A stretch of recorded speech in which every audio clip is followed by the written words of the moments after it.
안녕하세요. 반갑습니다. 저는 전남대 사업과 설배환입니다.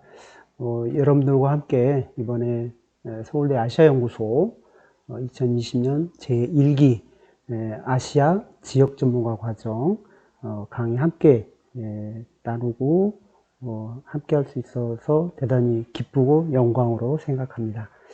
제가 오늘 준비한 내용은 기본적으로 몽골 제국사입니다. 몽골 제국사는 최근 이른바 동양사계 아시아사 연구에서 가장 뜨거운 쟁점 또 논의가 이루어지는 분야 가운데 하나입니다. 제가 아직은 많은 부분에서 연구를 해 나가면서 배우고 있지만 그래도 여러분들과 함께 제가 소소하게 배운 것들 함께 나누고 또 배운 거 또 여러분들과 함께 논의할 수 있기를 기대합니다. 제가 오늘 말씀드릴 내용은 그 몽골 제국과 세계사 칭기스칸은 어디로 가는가입니다. 그래서 칭기스칸에 대해서는 여러분들 잘 아시죠. 워낙 세계적으로 유명하니까 몽골 밖을 넘어서요. 근데 제가 최근에 여러 연구물들을 보는 동안에 갓 올 2002년 9월에 개봉된 물란이라는 영화가 또 전혀 몽골 혹은 칭기스칸과 무관하지만 또 다른 형태로 몽골 제국과 연결돼 있다는 사실을 알게 되었습니다. 이거는 제 연구가 아니라 이제 다른 분 연구를 통해서인데요. 그래서 그 부분들을 조금 공유하면서 칭기스칸의 세계를 중국을 거쳐서 실제 몽골 또 세계사적 의미에서의 칭기스칸으로 여행을 떠나도록 하겠습니다. 자, 준비되셨나요? 고! 가봅시다. 네, 먼저 물란입니다. 물론 아마 영화를 보신 분도 계실 거예요. 네, 근데 이제 앞부분에서 우리가 물론 영화 살짝 감상 함께 하고 넘어가도록 하겠습니다. 저는 이 물란 영화를 최근에 정치적으로 조금 문제가 있기도 논란이 있죠. 문제가 논란이 있기도 하고 또 다른 어떤 쟁점들이 있을 수 있습니다만 그러한 부분보다는 물란 자체가 가지고 있는 어떤 문화적인 것, 또 역사적인 것, 이것을 함께 생각했으면 좋겠어요. 되게 여러분들 물란 영화 제가 이 강의 준비하시는 동안 한번 보시라고 제안을 드렸는데 어땠는지 모르겠어요.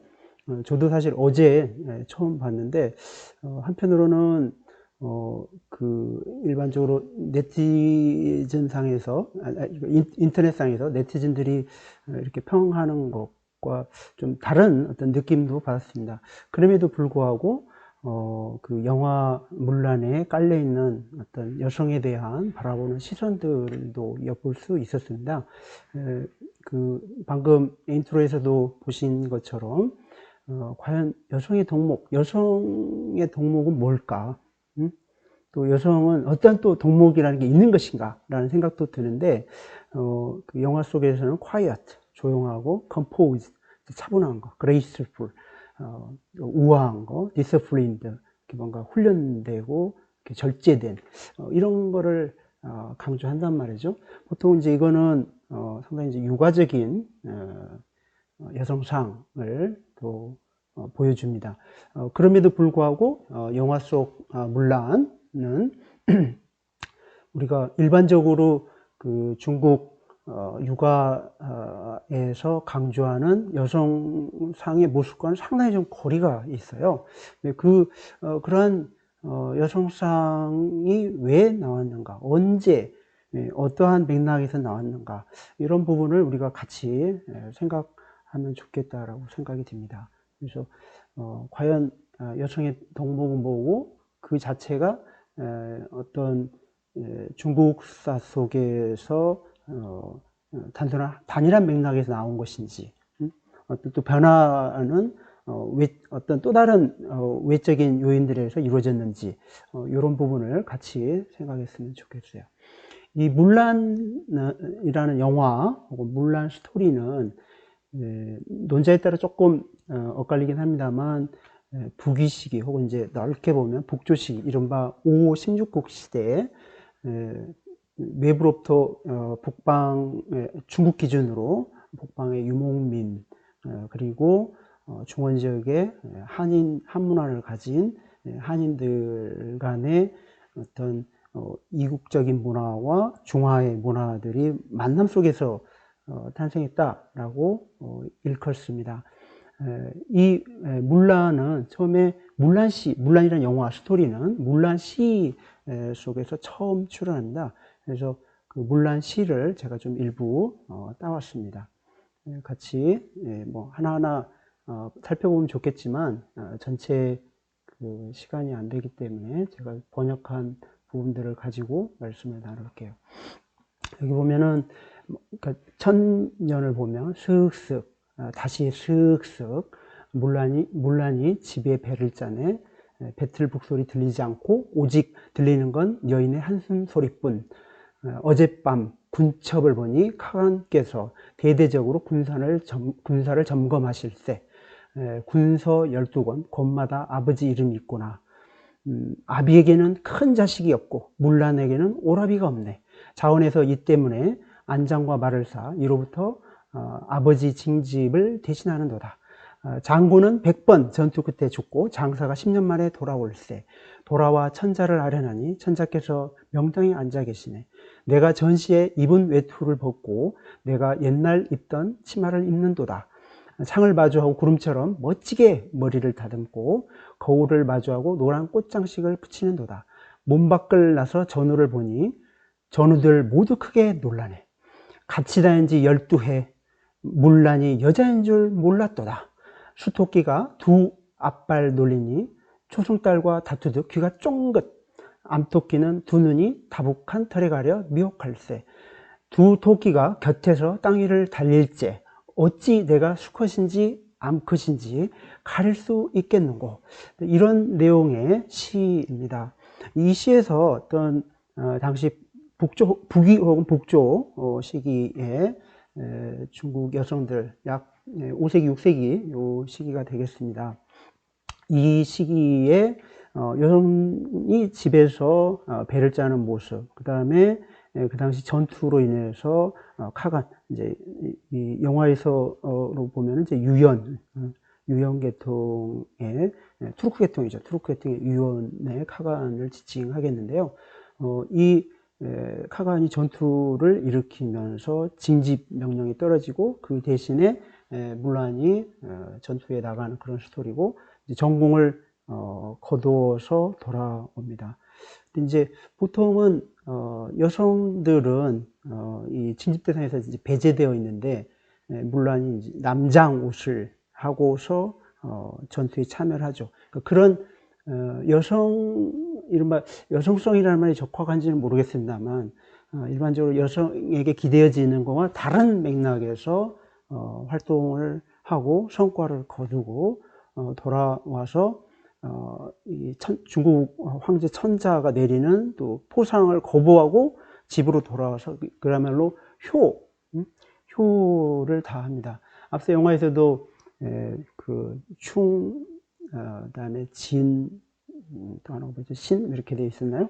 그래서 충과 진실된 것들 뭐 이런 거를 강조하게 되는데 그 당시 여성에게 부여한 어떤 덕목 외에 상당히 이른바 남성의 덕목으로 일컬어지는 활동들을 물란히 하고 돌아오는 거죠. 그런데 돌아와서는 다시 또 여성의 일반적인 또 기대되는 형태로 다시 돌아가는, 그럼에도 불구하고 이 시를 둘러싸고 다양하게 해석할 수 있죠. 근데 이제 대개 연구들은 이걸 효의 관점에서 해석을 합니다. 그러나 좀 다르게 볼 여지도 있을 것 같아요.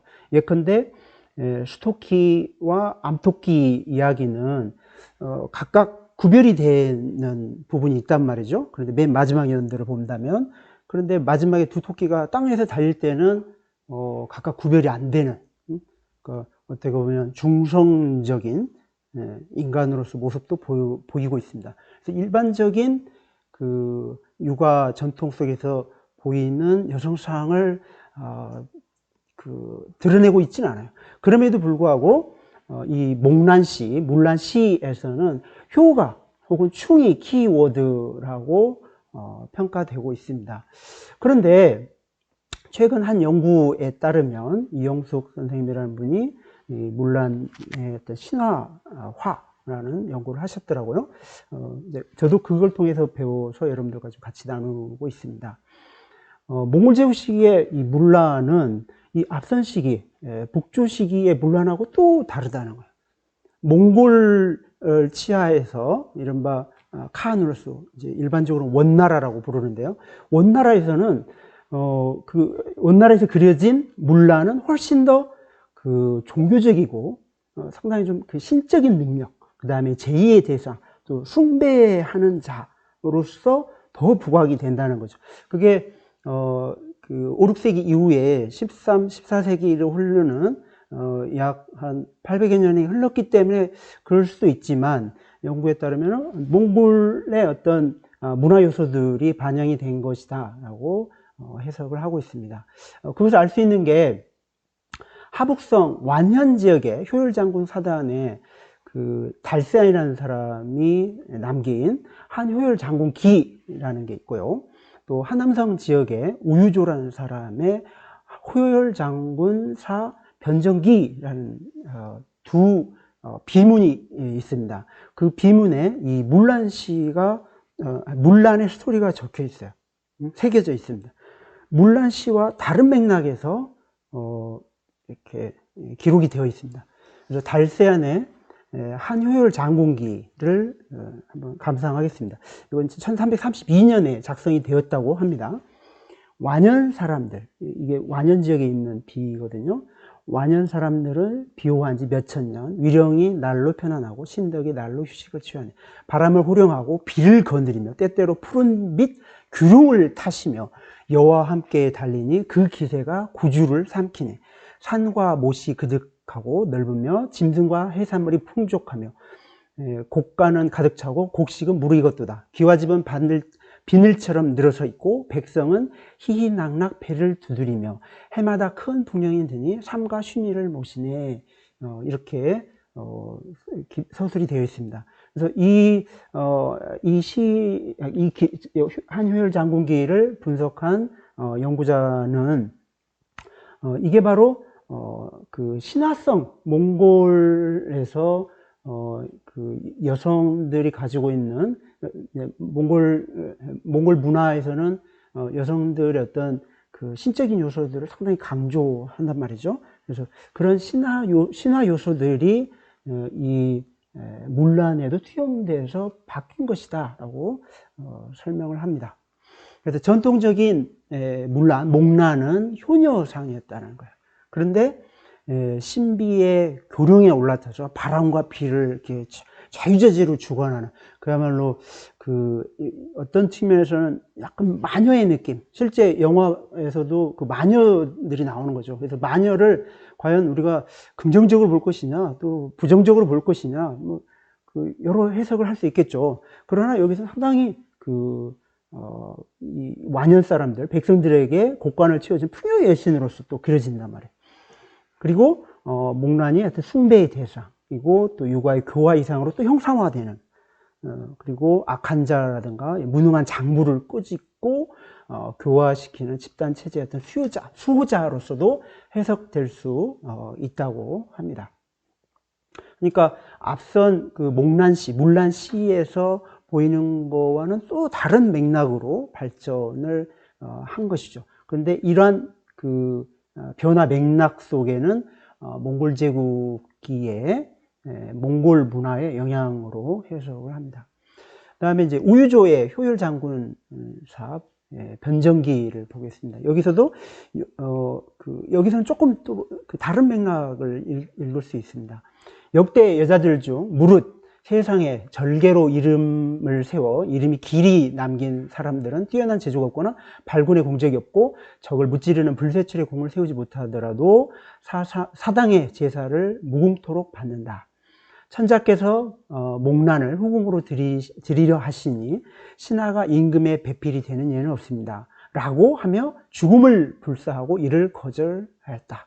그러나 권력으로 압박하자 결국 자결하였다. 이러한 연고로 효열이라는 시호를 받았다. 우유조의 이 변전기 속에 문란은 또 다른 형태로 변화하고 있는 거죠. 그래서 이영숙 연구자께서는 원사의 이중적인, 한편으로는 여성의 그 활동, 남성과 거의 그 균등한 상태에서 사회활동하는, 똑같이 말 타고 전투하고, 몽골 여성들이 그러거든요. 똑같이 그 남성과 전투하고 활동하고 하는 부분이 이른바 정주사회 지역에 비해서 훨씬 더 강합니다. 그럼에도 불구하고 동시에 이런 충 혹은 효라는 맥락이 다시 또 이렇게 부각이 되는 거죠. 그래서 죽음을 불사하고 용맹하던 목란의 의연함과 절개가 천재의 수청을 거절하고 정제를 지키는, 그럼으로써 비문을 마침으로써 뭐랄까 강인한 여성 혹은 활동적인 여성에 대한 제약이랄까, 그러니까 몽골 제국 안에서 여성이 남성과 동등한 입장에서 활동도 하는 한편으로, 또 다른 한편으로 그러한 여성에 대한 견제도 엿볼 수 있는 거죠. 그래서 달세안의 비문은 몽골의 어떤 종족적 신화와 민속, 신앙이 종교화되고 정치화되는 과정으로 읽을 수 있다라면, 후유조의 비문은 유목민의 여성이 적극성과 생존력이 한편은 수동적이고 보조적인 육아적 여성상으로 또 다른 형태로 이상화된다라고 해석을 할 수 있다고 합니다. 그래서 이런 문란이 왜 달라지는가? 왜 달라지는가? 어떠한 사회 환경 속에 있기 때문에 달라지는가? 그런데 한국 사회에서 여성에 대한 어떤 요구들, 또 각자 개인이 부여하는 요구들이 왜 달라지는가라는 점을 같이 생각해 봤으면 합니다. 자, 이런 문란의 사례와 마찬가지로 칭기스칸도 역시 고정된 존재가 아닐 수 있습니다. 그래서 이거를 중국의 맥락에서 한번 짚어보도록 할게요. 칭기스칸, 당연하게 우리가 몽골인으로 알고 있습니다. 부인할 수 없어요. 그럼에도 불구하고 과연 칭기스칸이 몽골인인가 중국인인가 라는 질문을 던질 수밖에 없습니다. 어떤 연구 맥락이라든가 사료를 들여다보면 때로는 좀 다르게 이해하는 사례를 좀 볼 수가 있거든요. 칭기스칸은 몽골국의 창건자입니다. 그런데 2019년에 몽골 칭기스칸 대학의 그 총장에게 그 AF통신에서 면담을 했어요. 그래서 몽골인들에게 칭기스칸은 거의 예수 그리스도 같습니다. 그들은 그와 아주 가깝다고 느낍니다. 이런 답을 합니다. 그러니까 몽골 안에서 칭기스칸의 어떤 위상, 입지를 충분히 짐작할 수 있죠. 그래서 어떤 중국 네티즌이 칭기스칸이 언제 중국인이 됐어? 라고 하면서 반문하는 것처럼 칭기스칸하고 중국은 별개의 존재란 말이에요. 그런데 칭기스칸을 둘러싼 어떤 중국 내에서 중국인들이 바라보는 인식이 반드시 이렇게 명료한 것 같지는 않아요. 중국에서 그 칭기스칸을 둘러싼 민족, 국적이 조금 어떤 맥락에 따라 다르게 읽힙니다. 이거는 원조라는 이른바 몽골 제국의 5대 칸이었던 쿠빌라이 칸 시기에 이른바 원나라가 건국되었다라는 원사의 기록이 있습니다. 그걸 바탕으로 해서 원조의 탄생과 연결해서 이해할 수 있습니다. 칭기스칸과 원조를 향한 인식에는 학술적인 부분 또는 정치적인 것 혹은 또 그 대중들의 욕망이 다양하게 얽혀 있는 걸로 생각이 됩니다. 그런데 칭기스칸이 이룬 업적, 몽골 제국의 업적과 관련해서 그 지배를 받았던 지역에서 칭기스칸을 다른 방식으로 해석을 합니다. 자, 이런 모습을 특히 어디서 많이 볼 수 있는가 하면 20세기 초 상황에서 볼 수 있습니다. 물론 몽골 제국 당시에도 이 몽골인들을 바라보는 어떤 견해들이 좀 다양하게 나타나거든요. 20세기 초 상황이, 20세기 초에 제국주의 상황이 훨씬 더 칭기스칸의 어떤 변화를 좀 극명하게 엿볼 수 있습니다. 1915년에 시사휴보라는 그 간행물에 다음과 같은 보고가 있습니다. 장상문이라는 지리학자가 오르도스기에 왕부에 이제 머물렀는데 몽골인이 찾아와 가지고 자기가 칭기스칸 황릉을 지키고 있다. 그래서 테르칸이다. 그래서 그 이야기를 듣고 자기가 이제 답사를 합니다. 그래서 그 내력을 다 이제 조사를 하게 돼요. 그래서 이 테르칸들이 관리하고 있던 것이 원능, 곧 칭기스칸의 능이다라고 하는 거예요. 그래서 그 원능에 대해서는 그 당시에서는 잘 알려지지 않고 논쟁들이 있었을 뿐이었던 것이죠. 그래서 이제 이것을 장상문이 이제 조사를 해 보니까 그 칭기스칸 황릉이 에젠호르의 후지르트라는 곳에 이제 있었다라는 거죠. 그리고 그 능을 지키는 관리가 있고 그 관리들이 500가로 구성이 되어 있었다고 합니다. 그리고 이제 그들이 이제 요역이 이제 부과되지 않고 그다음에 그 주변에 몽골인들이 소와 양으로 그들에게 그 조력을 하는 양상들이 확인이 됩니다. 그리고 이제 그들이 항상 돌아가면서 외출을 하고 70에서 80호에서 이제 황릉을 지켰다고 그래요. 그들은 이제 집도 없이 펠트 천막이나 벚나무 막사에서 생활을 한다 등등의 이제 보고를 시사휴보에 장상문이 남깁니다. 이렇게요.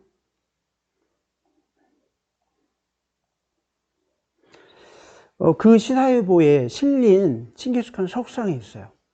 맨 왼쪽에 지금 보시는 것처럼 칭기스칸 석상, 그 중국어로 정지시한, 시상 이렇게 돼서 칭기스칸 석상하고 오른쪽에 몽골어로 칭기스칸 예킨 메르겐이라고 칭기스칸 대명궁 great 아초로 이렇게 그 몽골 문자로 쓰여 있습니다. 그리고 왼쪽에 한자로 또 정지시한 칭기스칸이라고 쓰여요. 이게 1915년이에요. 그런데 1926년에 가보면 이 사진 그림 속에 오른쪽 상단과 왼쪽 상단에 몽골 문자와 한자는 그대로 있어요. 근데 이제 그 위쪽에 600여 년 전 중국을 침략한 자 원 칭기스칸이라고 설명이 붙습니다. 그다음 이제 밑에도 역시 또 다른 설명들이 이렇게 쭉 붙어 있죠. 이게 1926년이에요. 1934년에는 다시 그 몽골 문자는 이제 사라져요. 몽골 문자는 사라지고 그 칭기스칸의 모습도 조금 더 그 뭐랄까 화려하게 바뀌었다 할까요? 아주 선명해졌습니다. 그러면서 칭기스칸 유상이라고 하면서 뭐라고 해놨느냐, 동방기병의 패왕, 그의 전쟁사와 약전을 참조하라, 이렇게 또 다른 방식의 서술을 설명을 붙여놨습니다. 이게 1934년이에요. 그리고 이제 35년에 보면은 이제 칭기스칸 정치시한 유상이라고 해가지고 몽골 문자는 이런 건 역시 사라진 상태에 밑에 하단에 칭기스칸의 어떤 그 정기를 한자로 이렇게 기록을 해놨습니다. 이러한 변화는 마치 문란이 몽골 좀 다른 맥락입니다만 문란이 몽골 제국 시기에 다르게 읽히는 이런 맥락과 한편으로는 견주해 볼 수 있지 않을까 생각이 들어요. 자, 이 칭기스칸 능이 보고가 된 뒤로 1915년에 보고한 뒤로 중국 당시 중화민국 정부에서는 그 지방의 관료들을 중심으로 해서 꾸준히 몽골인들과 한인들이 결탁해서 이 칭기스칸의 능침을 순례하기도 하고 제전하기도 하는 보고가 꾸준히 보고가 됩니다. 꾸준히. 그 신문에도 이렇게 나타나요. 앞에 잠시만요. 이런 식으로 당시 참여했던 몽골인들과 한인들이 사진도 찍고 그렇습니다. 그 다음에 영문으로도 이렇게 소개가 되고 그래요. 칭기스칸 제전하고 Sacrificial Right of 칭기스칸. 그래서 국제성을 띠면서 보고가 되고 있죠. 각종 기물이라든가 이런 것들이 앞선 시기에 비해서 훨씬 이렇게 좀 정비가 된 인상을 받습니다. 자, 이런 그 칭기스칸의 변화와 관련해 가지고 한편 1935년에 교여학이라는 잡지에 민족 선연 서녀를 등재합니다. 거기 네 인물을 거론하는데 거기에 명태조 주원작, 당태종, 척계광이 오른쪽 상단에서부터 왼쪽으로 해가지고 다시 밑에 상단 왼쪽으로 이렇게 4명을 거론합니다. 그러면서 거기에 뭐라고 되어 있냐? 칭기스칸 우리 민족의 가장 강건한 자로 무공이 유럽에 이르렀고 고금에 누구도 미치지 못한다라고. 칭기스칸이 분명히 몽골인이었잖아요, 그죠? 그 다음에 칭기스칸 능도 사실은 몽골인들이 관리하고 뭐 한인들은 관심밖에 방치된 상태였는데 지금 1915년부터 약 20년이 흐른 사이에 칭기스칸이 우리 민족, 이른바 중화 혹은 한족의 틀, 중화민족이라고 했을 텐데 중화민족의 틀 안에 들어와 있는 거예요. 1936년 북평의 몽장학교에서 한 학생은 칭기스칸이 우리 중화민족 고대의 위인이라고 동의할 것을 강력히 그 연설을 통해서 주장을 합니다. 이 시기가 물론 당시 제국주의를 통해서 특히 일제 강점기였기 때문에 이런 어떤 영웅, 위인에 대한 어떤 열망, 갈망들이 있었던 게 또 사실이죠. 어쨌든 그런 것을 감안했을 때 칭기스칸의 위상이 달라져 있다는 겁니다. 자, 한편으로는 추나필기라는 그 기록에는 1923년에 칭기스칸이 황종인으로서 백종인을 이렇게 제압한 그런 위인으로, 그래서 백종인의 기억 속에 황하로서 칭기스칸이 이제 표상화되어 있습니다. 그래서 몽골인이 아래쪽에 보면 실제 일찍이 권력으로서 동부 슬라브인을 멍에 아래 굴복시킨 지 300년이나 됐다. 슬프다. 우리 선조가 또한 일찍이 권력으로서 유럽인을 멍에 아래 굴복시킨 지 이제 300년이나 되었다. 우리는 오늘날 쇠약한 국세에 처하고 열강의 권력 아래 전전긍긍하며 생존을 구하고 있다. 듣자니 고대의 풍속에 대해 부끄러움을 알고 분연히 일어서자. 이러한 그 한인들 사이에 칭기스칸에 대한 어떤 열망, 또 숭배 이런 것과 맞물려 가지고 심지어 칭기스칸 군가도 출연하고 그래요. 몽골 제국시기에 나타나지 않았던 것이죠. 또 한편에 이택진이라는 여성 역사가가 되겠는데 이 여인이 중국에서 대학을 졸업한 뒤에 파리에서 유학을 합니다. 그때 1930년에 파리 김해박물관에서 프랑스의 유명한 동양학자인 폴 벨류의 강연을 들어요. 그때 이제 칭기스칸을 폴 벨류가 강연하면서 아주 굉장히 높이 평가를 합니다. 그때 프랑스인들이 이택진에게 중국은 대체 현재 어떤 과학자, 문학가, 예술가가 있냐라고 질문했다는 거죠. 그때 이제 이택진이 말문이 막혀 있는 상태였다고 해요. 근래 국내 대학이 점점 많아지고 동서양으로 유학하는 학생도 적지 않은데 성적은 대체 어디 있냐? 내가 어떤 칭기스칸을 재창하고자 하는 것은 아니지만 우리는 어떠한 사업이나 학문에 대해 오히려 칭기스칸 같은 강인한 의지와 두려움 없는 모험 정신을 지니고 우리의 영역을 개척할 수 없을까? 라는 방식으로 칭기스칸이 중요한 중화민족의 구심점 혹은 어떤 거리를 뒀을지는 모르겠습니다만 일정한 또 다른 종족적으로 다른 존재로서 그럼에도 불구하고 하나의 중요한 표상으로 자리매김해 가고 있습니다. 자, 한편으로는 중국 학계가 반드시 이제 이런 칭기스칸을 자신들의 어떤 민족의 영 이렇게만 보는 것이 아니라 한편으로는 이제 최근 역사학계에서 새로운 몽골 제국에 대한 이해, 이른바 세계사 속에서 바라보는 몽골사 이해 방향으로 나아가고 있거든요.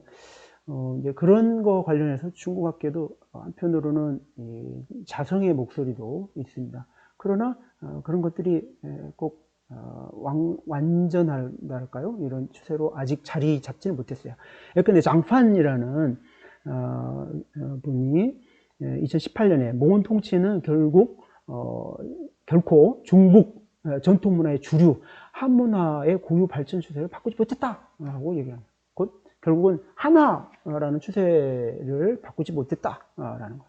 그런데 공잉준이라는 사람은 이러한 새로운 몽골사 이해의 그 출발점 가운데 한 사람이 일본 학자인 스기야마 마사키인데 그가 출연하면서 그의 연구에 대한 중국학계의 어떤 대응들이 불만족스럽다는 거죠. 그래서 서로 대비를 해봤을 때 중국과 일본의 어떤 역사 연구를 대비해 봤을 때 매우 유감스러운 점은 중국의 몽원 사학가들이 한 사람 한 사람 주변화된다는 거죠.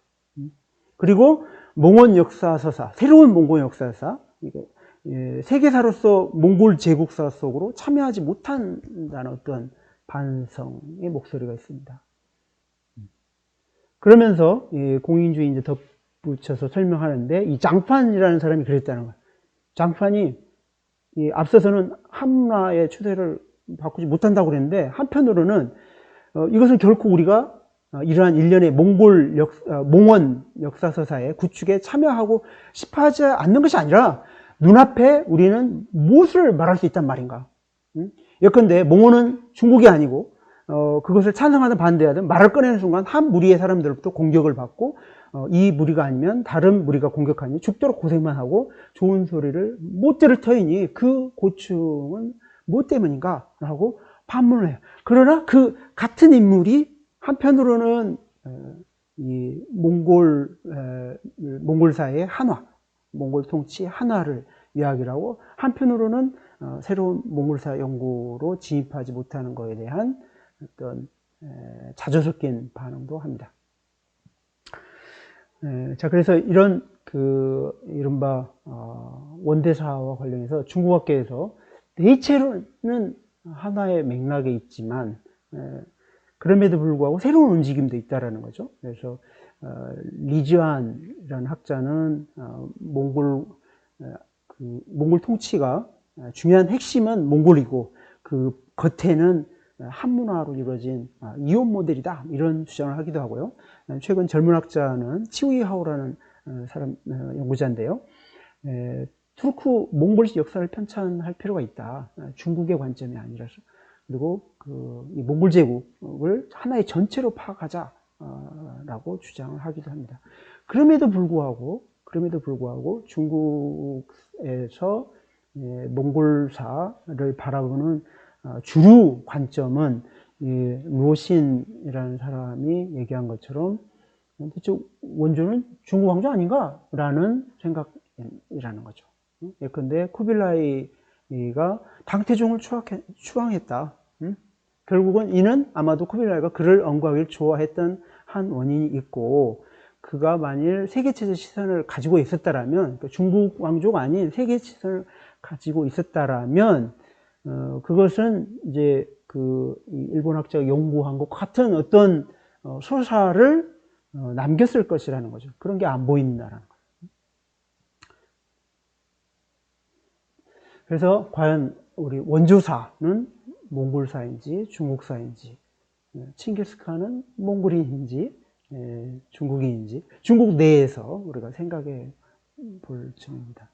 자, 그러면 우리가 이제 몽골로 들어가 보도록 하겠습니다. 이제 지금부터 본격화 한다고 할 수 있죠. 현재 몽골에 대한 정보를 여러분들 함께 빠른 속도로 리뷰하도록 하겠습니다. 현재 그 몽골인들은 몽골과 내몽골을 중심으로 이렇게 분포를 하고 있고요. 몽골 제국은 근데 한반도로부터 시작해서 중국, 몽골리아, 중앙아시아, 그다음에 서아시아, 그다음에 동유럽 이 일대까지를 몽골 제국기의 영토로 점령 통치했습니다. 현재 몽골리아 모습입니다.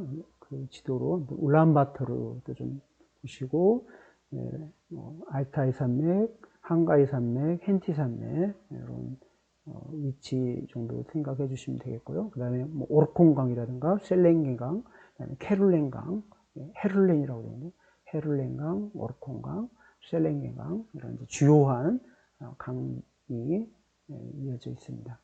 몽골은 기본적으로 해발 고도가 높습니다. 1000에서 4000m고요. 그 알타이 산맥을 중심으로 해서 동서몽골 그리고 고비 사막으로 해서 남북 몽골로 이렇게 구분을 하고 있습니다. 고원 북쪽에 자작나무 숲이라든가 초원 또 남쪽에 사막으로 이렇게 크게 이루어졌죠. 그래서 산림지대, 그다음에 초원, 사막 이렇게 이루어져 있습니다. 현재 인구는 약 330만이고요. 전체 몽골과 카자흐로 크게 나눠져 있습니다. 그 경제력으로 보면은 우리에 비해서 약 한 3분의 1 정도 수준으로 평가가 됩니다.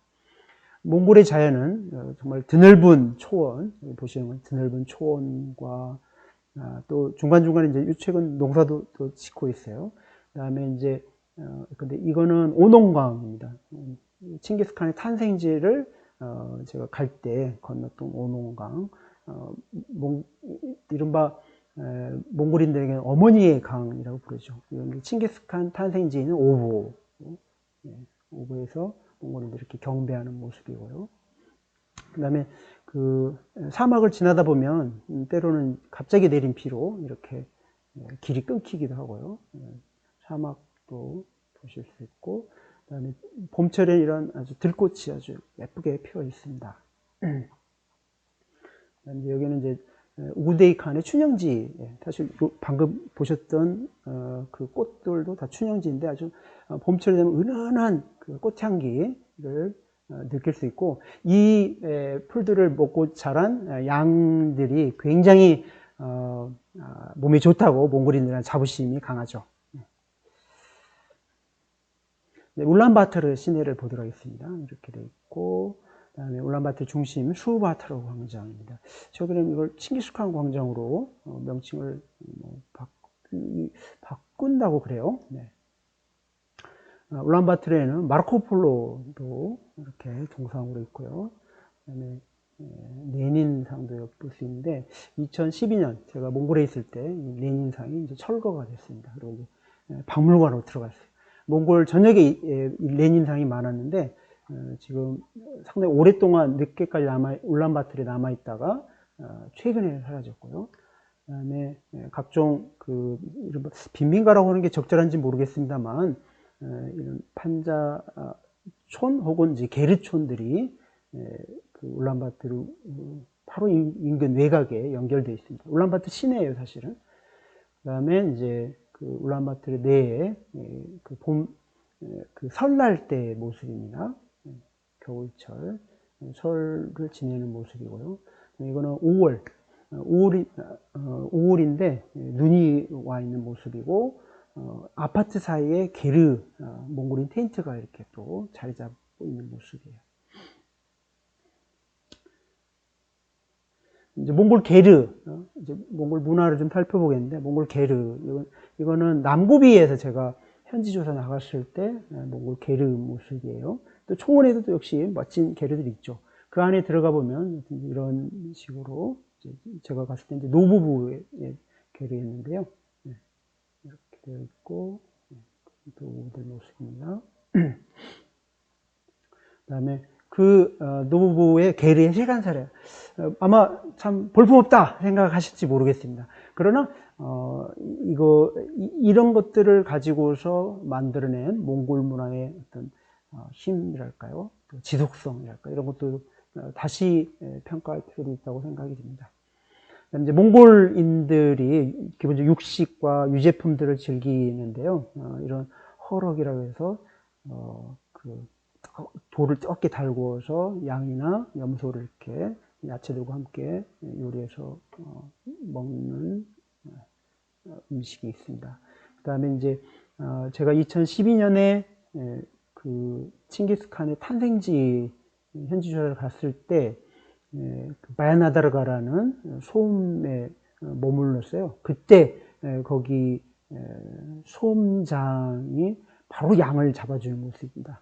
그래서 그날 저녁에 양 내장을 아주 맛있게 먹었던 기억이 납니다. 이런 음식들을 몽골인들이 일상적 혹은 특별할 때 즐기는 거죠.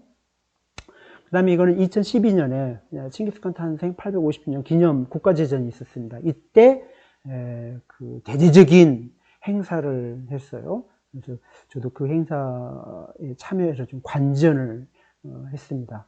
그래서 몽골 전통 군인들의 복식들을 엿볼 수 있고, 앞서 보셨던 그 수바테르 광장 앞에서 제전을 하고 그 안쪽에 대통령궁 안으로 들어가서 제전이 이렇게 펼쳐졌습니다. 그리고 이 그 깃발은 칭기스칸의 기로 알려진 이제 톡이라는 거예요. 톡.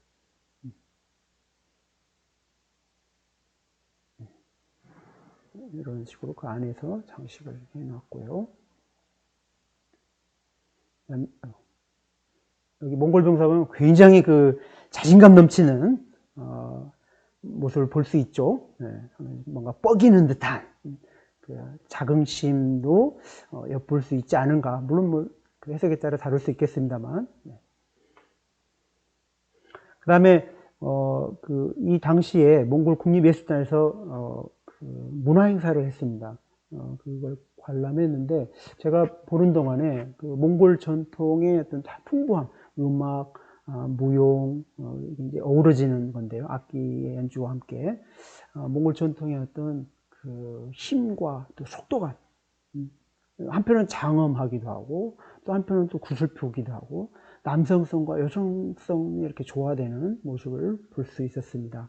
그래서 그 여성들도 함께 이렇게 다양한 방식으로 춤과 노래의 제전에 참여한 것을 제가 관람했습니다. 자, 그 가운데 아주 이색적이었던 것은 그 국가제전이 시작하는 것이었어요. 그걸 잠깐 좀 보도록 하겠습니다. 여기까지 보도록 하겠습니다. 여기서 보면 그 제전 시작을 샤먼무로 시작을 하거든요. 몽골 제전에서는 이런 경우가 흔치 않게 많습니다. 한편 이제 몽골에는 세계에 유의한 야생말이 있습니다. 그 야생마가 타히라고 프르제발스키라고 하는데 그 야생마도 한번 같이 관람하실까요?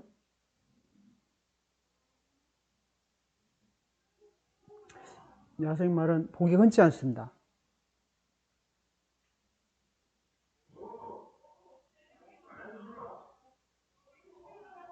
이 정도로만 하겠습니다. 자, 이런 몽골의 문화, 그리고 이 어떤 몽골의 전통을 또 새롭게 시작한 칭기스칸과 그의 제국에 대해서 쭉 한번 리뷰를 하도록 할게요.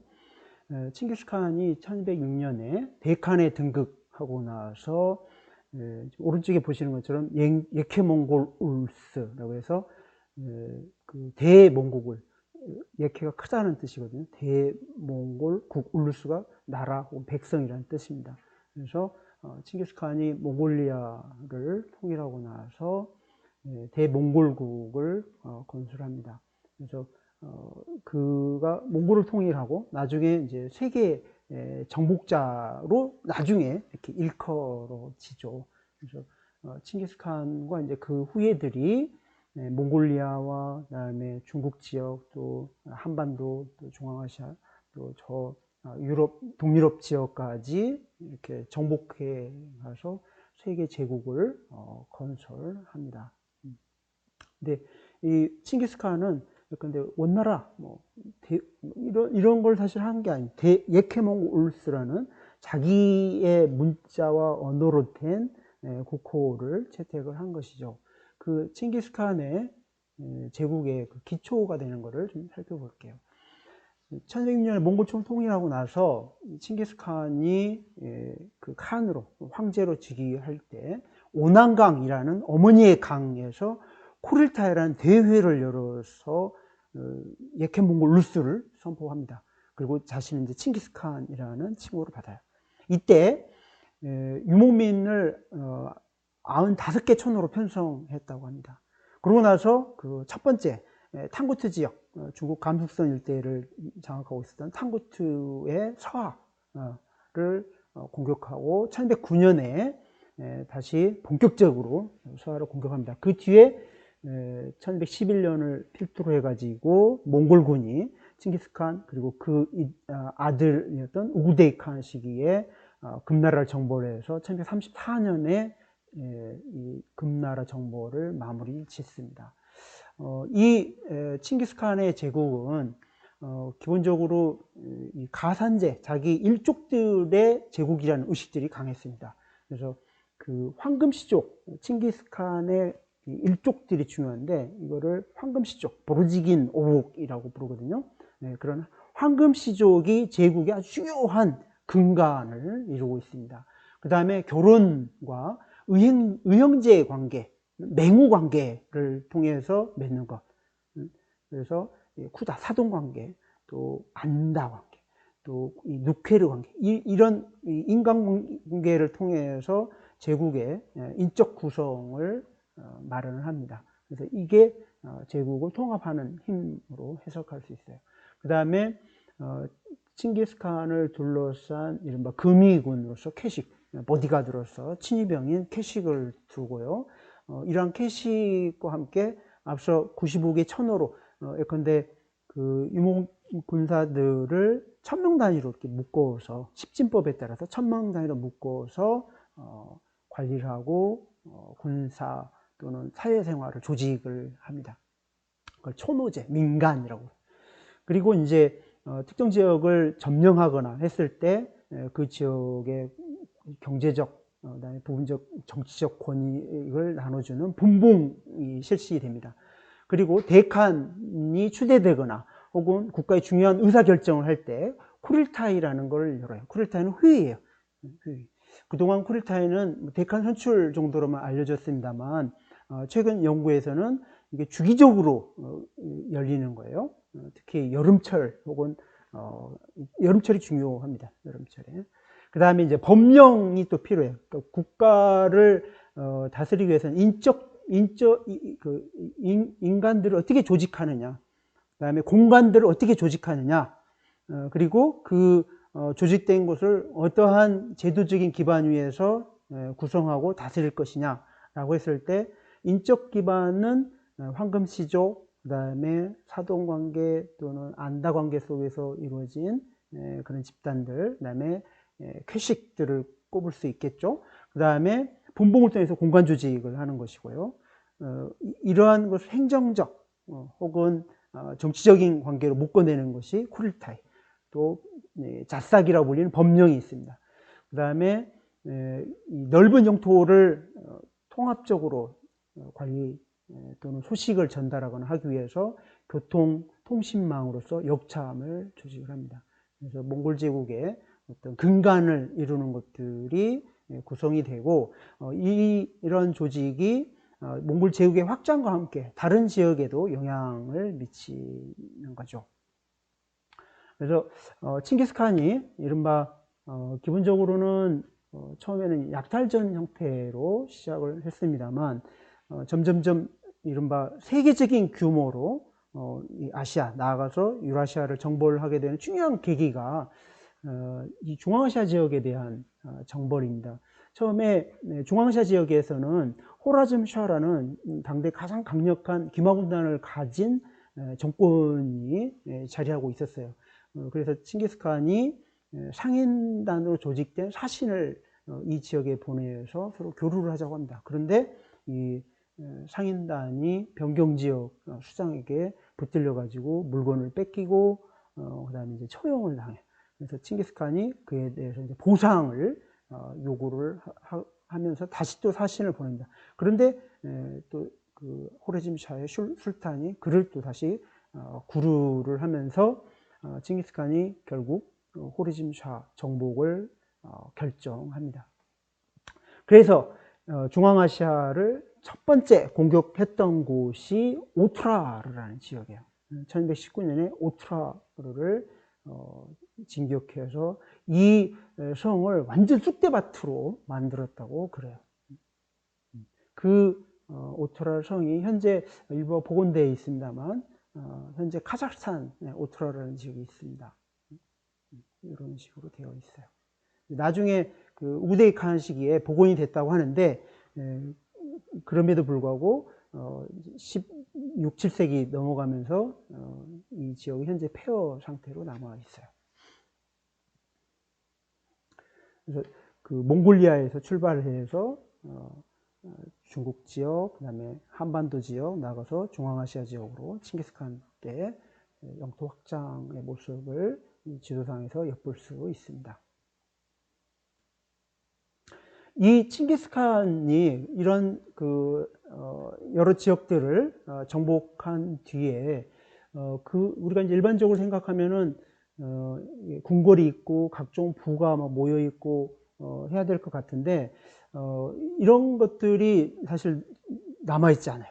칭기스칸은 기본적으로 유목민으로서 텐트 생활을 하는데 칭기스칸의 그런 텐트 궁전을 대오르두라고 합니다. 대오르두가 있는 곳이 쿠데아라래요. 제가 그 지역을 2012년에 답사를 해보니까 그 지역에 허허벌판에 아무것도 남아있잖아요. 그런데 중국이라든가 우리 조선의 경복궁, 중국의 자금성 이런 걸 떠올리면 의리의리한 궁궐이 있을 것 같은데 아무것도 없다는 거죠. 그런 것들이 왜 그러냐? 바로 몽골인들이 가지고 있는 어떤 문화적인 속성, 바로 텐트에서 생활하고 그 다음에 각종 물자들을 전쟁을 통해서 혹은 조세를 통해서 그 중앙으로 수집하게 되면은 이들이 그 쿠릴타를 통해서 분배를 하고 회의에서 연회를 통해서 먹고 마시고 즐기면서 이런 물자를 거의 다 소비를 하게 되는 거죠. 그러한 것 때문에 이 칭기스칸의 대오르두는 현재 어떤 그 건축물의 흔적이라든가 이런 걸 찾기 어렵습니다. 그런데 이제 이것을 일본 학자가 좀 최근에 발굴을 몽골 학자들과 함께 발굴을 통해서 복원한 것을 보면 아마 칭기스칸의 오르두는 이런 방식으로 텐트와 그다음에 그 주변의 어떤 그 막사 형태를 갖추고 있을 것으로 추정되고 있습니다. 이게 이제 칭기스칸의 대오르두의 어떤 모습인 거죠. 이러한 대오르두에서 이루어지는 중요한 회의와 연회를 쿠릴타이라고 일컫습니다. 이 쿠릴타이는 몽골 비사에 처음 등장하는 말이에요. 그래서 쿠릴타이는 모임 이런 뜻입니다. 그리고 한문사례인 원사에는 조회연양, 칸을 아련하고 동시에 연회를 여는 이런 형태로 두 글자를 연달아서 쓰고 있습니다. 그 다음에 페르시아 사료인 집사에는 토이 쿠릴타이처럼 토이가 연회, 쿠릴타이가 회의 이런 뜻인데 이렇게 토이 쿠릴타이 이런 식으로 또 연달아 또 표현하고 있어요. 그래서 쿠릴타이는 몽골어 쿠릴이라는 모임과 투르코 토이의 결합이면서 하나의 큰 대회를 일컫습니다. 이 대회에서 몽골 황실의 일족들과 대관료들이 중요한 회의도 하고 각종 연회를 통해서 먹고 마시고 하는 장이죠. 그래서 그 다음에 이제 각 지역에서 사신들이 와가지고 공물을 바치거나 선물을 바치거나 그런 장이에요. 그래서 이 쿠릴타이는 몽골 제국의 가장 중요한 정치적 결정이 이루어지고 많은 재화들이 모이는 그런 곳입니다. 그 다음에 이 쿠릴타이가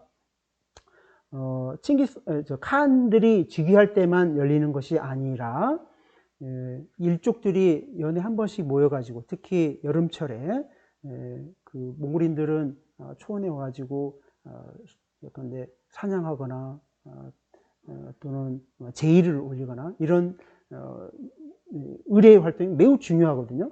이때 그런 모이는 시즌이 중요하기 때문에 당시 몽골 지역의 중요한 시공간의 중심점이었던 걸로 생각이 됩니다. 이런 쿠릴타이가 열렸던 것을 오르두라고 해요. 오르두는 몽골 황실의 이른바 행궁이라고 하는 이동식 궁전, 바로 텐트예요. 그래서 이 오르두가 하나의 정치 경제적 아주 중요한 요체 역할을 합니다. 그 안에서는 가족들의 일상생활이 이루어지기도 하고요. 황실도 마찬가지게 되겠죠. 그 다음에 각종 가축들이 있습니다. 거기에서 교육이 이루어지고 때로는 수레 등도 같이 있어요. 그래서 어떤 한문사료에서는 이 오르두를 행도, 움직이는 수도라고 일컫습니다. 그러니까 중화 왕조에서 우리가 수도 혹은 황궁을 생각해서 그것을 정치, 경제, 문화의 중심지라고 한다면 몽골 제국에서는 이 오르두가 이런 정치, 경제, 문화의 중심이자 소비의 또 교류의 중심 역할을 했었습니다. 자, 이런 쿠릴타이의 그 내면을 들여다보면 자리 배치라든가 이런 걸 통해서 몽골 문화를 좀 엿볼 수 있습니다. 예컨대 맨 왼쪽에 이 그림은 파리 국립도서관에 소장되어 있는 집사 라시다틴의 집사의 사파예요. 세미라인데 여기에 앉아있는 인물이 중앙 위쪽에 있습니다. 우리가 바라보는 쪽에 왼쪽이 칭기스칸이고요. 오른쪽에 그의 부인인 버르테입니다. 그래서 그 칭기스칸과 칸과 이 카툰이 함께 자리에 있고, 왼쪽으로는 남성, 그러니까 칸 입장에서는 오른쪽이 되겠죠. 서쪽 방이고요. 그 다음에 칸 입장에서 왼쪽, 바로 동쪽이 되겠습니다. 동쪽으로는 여성들이 이렇게 자리합니다. 그래서 쿠릴타이에는 여성들도 같이 참여하고 있어요. 여성도 남성도. 이런 것이 어디서 이루어지냐? 바로 초원에서 이루어지는 것이죠. 그리고 이 중앙에 있는 황원 조의 지도라는 것은 살인 관계에 실린 것인데, 여기에는 이른바 원나라 시기에 조의 그 황실에서 조화를 올리는 그 위의가 이렇게 글씨로 이렇게 표현이 되어 있어요. 일종의 그림으로 표현이 되어 있는 거죠. 그런데 흥미롭게도 굉장히 뭔가 복잡하고 그런데 맨 상단의 중앙을 보면은 여기가 지금 일종의 날일정체로 되어 있습니다. 거기는 비어 있어요. 거기는 비어 있어요. 이 공간은 아무나 들어가지 못하고 칸과 몽골인들만 들어갈 수 있는 특별한 곳이에요. 그러니까 당시 한인들은 이 날일자 공간, 바로 쿠릴타이의 진정한 핵심이 이루어지는 이 공간에는 한인들이 들어가지 못하고 있어요. 그 공간이 바로 이렇게 표현해 볼 수 있습니다. 그래서 칸과 카툰이 이렇게 앉고 왼쪽으로 아들, 오른쪽으로 카툰들, 부인들이 쭉 앉고요. 이 공간 안에 이제 캐식들이 수구르치, 다라치, 하라치 이런 바호르치 같은 캐식들이 있고, 흥미롭게도 여기 지금 색칠한 것처럼 고려 왕과 고려의 사신들이 여기에 들어갑니다. 그만큼 당시 고려가 몽골 제국에서 차지한 어떤 위상을 엿볼 수 있는 것이죠. 여기에 이제 한인들이 잘 들어가지 못한다는 거예요.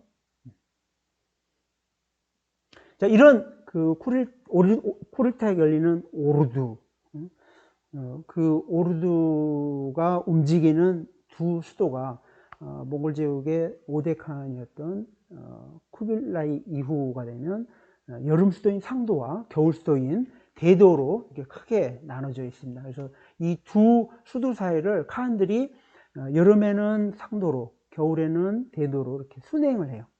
그 순행하는 루트가 이렇게 표현할 수 있습니다. 그래서 이런 이동을 통해서 움직이는 어떤 수도, 그 칸만 칸의 텐트만 움직이는 것이 아니라 그 캐식이라든가 여러 군대들이 기록에 따라서 50만이 움직였다는 뭐 그런 기록이 있거든요. 그 다음에 각종 수레와 짐승들이 또 같이 동반합니다. 그다음에 이제 몽골 비사에 그 쿠릴타이에 대한 기록이 있습니다. 그래서 대쿠릴타이가 주해 7월에 캐롤랭강 쿠데아라를 돌로한 동산 칠긴체 행궁에 내려서 오르두에 묵고 있을 때 쓰기를 마쳤다. 앞서 보셨던 그 쿠데아라의 모습입니다. 거기에 현재 몽골 비사 비석이 이렇게 기념비가 세워져 있어요. 그 황실의 오르두를 시라 오르두라고 합니다. 황실 오르두. 이 오른쪽에 있는 게 가장칸의 황금 천막이 황금 천막을 그려놓은 것이에요.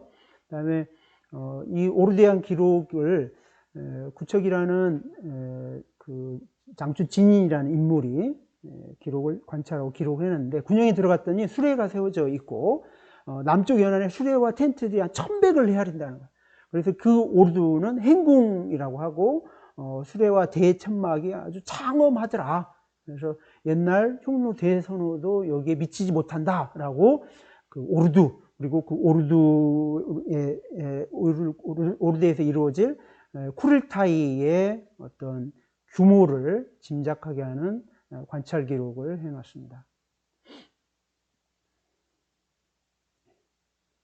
그 다음에 이 오르두에서는 한편 이 쿠릴타이 오르두에서 열리는 쿠릴타이에서는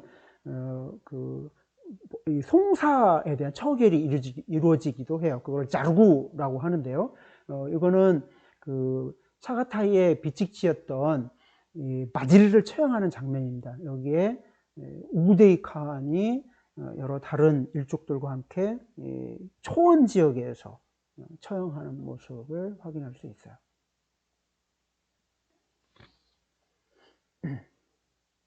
자, 이런 그 쿠릴타이의 중심은 바로 뭐냐? 여름철 상도에서 칸과 황실 성원들, 그 다음에 여러 그 신료들이 함께 특히 6월에 그 풀이 푸를 때 몽골인들이 사냥 등등 연회를 하는 즐기는 이 시절이 가장 중요했습니다. 그래서 상도에서 쿠릴타이가 매우 중요했고 이게 이제 일종의 몽골인들의 시간 감각, 공간 감각을 보여주는 것이라고 할 수 있습니다. 이러한 것은 쿠빌라이뿐만 아니라 그 이후 데칸들도 꾸준히 반복적으로 했었던 연례 행사였어요.